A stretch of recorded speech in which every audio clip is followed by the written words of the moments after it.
গত শুক্রবারই বাংলাদেশের সংখ্যালঘুদের উপর একের পর এক হিংসার ঘটনায় গভীর উদ্বেগ প্রকাশ করেছিল নয়াদিল্লি।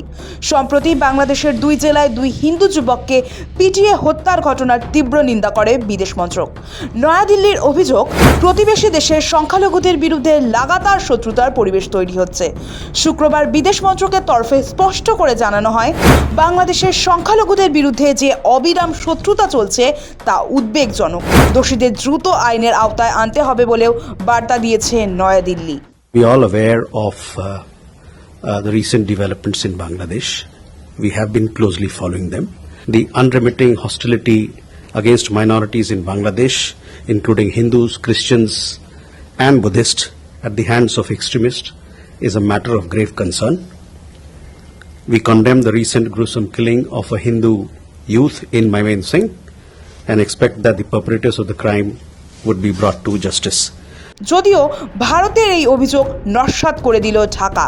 এই বিষয়ে রবিবার প্রতিক্রিয়া দেয় বাংলাদেশ সরকার। ঢাকার বিবৃতিতে বলা হয়, বাংলাদেশের সংখ্যালঘু সম্প্রদায়ের পরিস্থিতি নিয়ে ভারতের বিদেশ মন্ত্রণালয়ের মুখপাত্রের সাম্প্রতিক মন্তব্য বাংলাদেশের দৃষ্টি আকর্ষণ করেছে। ভারতের মন্তব্য বাস্তব পরিস্থিতিকে প্রতিফলিত করে না।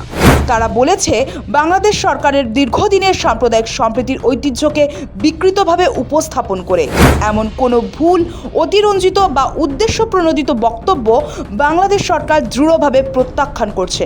বিবৃতিতে আরও বলা হয়, বাংলাদেশ সরকার গভীর দুঃখের সঙ্গে লক্ষ্য করছে যে বিচ্ছিন্ন কিছু অপরাধমূলক ঘটনাকে পরিকল্পিতভাবে সেদেশে সংখ্যালঘু সম্প্রদায়ের ওপর প্রাতিষ্ঠানিক নিপীড়ন হিসেবে উপস্থাপন করার যে চেষ্টা করা হচ্ছে এবং সেগুলিকে ভারতের বিভিন্ন অঞ্চলে বাংলাদেশ বিরোধী মনোভাব উস্কে দিতে অপব্যবহার করা হচ্ছে। ভারতের বিদেশ মন্ত্রক আগেই দাবি করেছে, বাংলাদেশের বর্তমান অন্তর্বর্তী সরকারের আমলে সংখ্যালঘুদের উপর প্রায় 2900টি হিংসার ঘটনা ঘটেছে।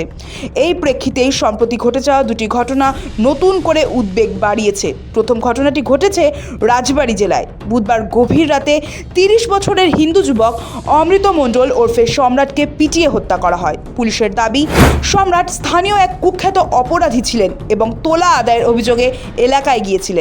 পুলিশের দাবি, সম্রাটের বিরুদ্ধে একাধিক মামলা ছিল এবং তিনি সম্রাট বাহিনী নামে একটি গোষ্ঠীর নেতা ছিলেন।